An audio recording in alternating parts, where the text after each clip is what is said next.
Добре изпълненият покрив не е само въпрос на красиви материали, като керемиди, шиндли или ламарина. Той разчита и на надежни довършителни елементи.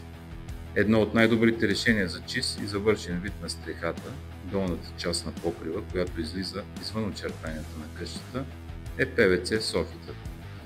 След като покривното покритие и фасадата са готови, идва ред на облицовката на стрехата. Ние предлагаме обшивки за стрехи софит с два вида ПВЦ панели – перфориран и неперфориран, по 3 метра дължина.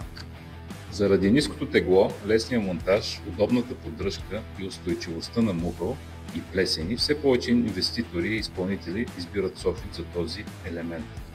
Необходимите инструменти са ножовка за метал, бормашина, ножица за ламарина, нивелир, чук и пили. Започва с изграждането на носещата конструкция от добре изсушени дървени летви, импрегнирани срещу дъби и насекоми. Сечението ни трябва да е по-малко от 25 по 50 мм. Тъй като ПВЦ променя дължината си според температурата, препоръчваме монтаж перпендикулярно на стрехата. Така се намалява рискът от грешки, които могат да доведат до проблеми при експлоатацията. Изборът на посоката определя и начина на изграждане на конструкцията.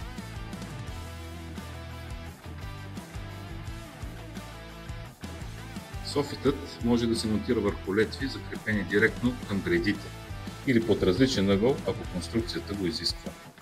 След нивелирането и фиксирането на летвите се преминава към монтаж на J-профилите. Те се закрепват с пирони по целия периметър, максимум през 40 см.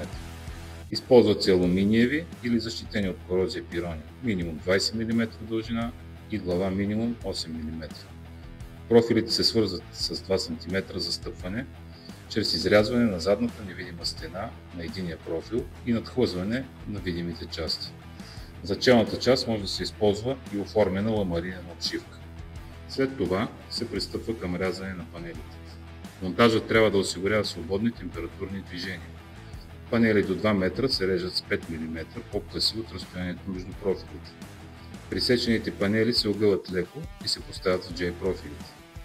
Фиксират се с пирони към монтажните летви, като разстоянието между крепежите е около 30 см.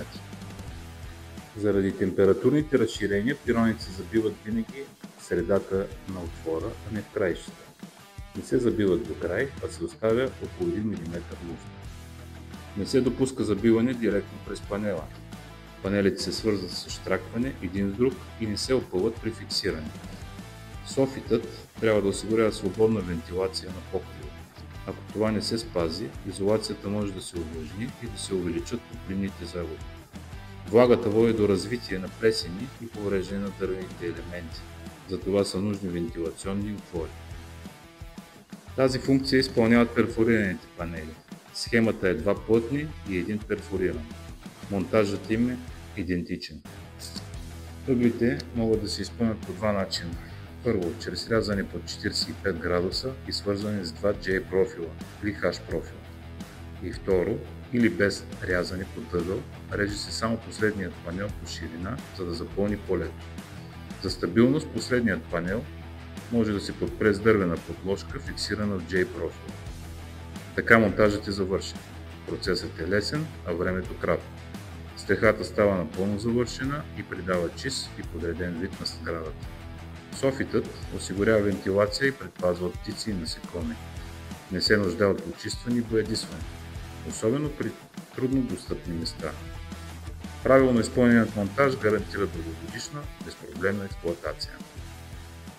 Виж повече на tevorex.com.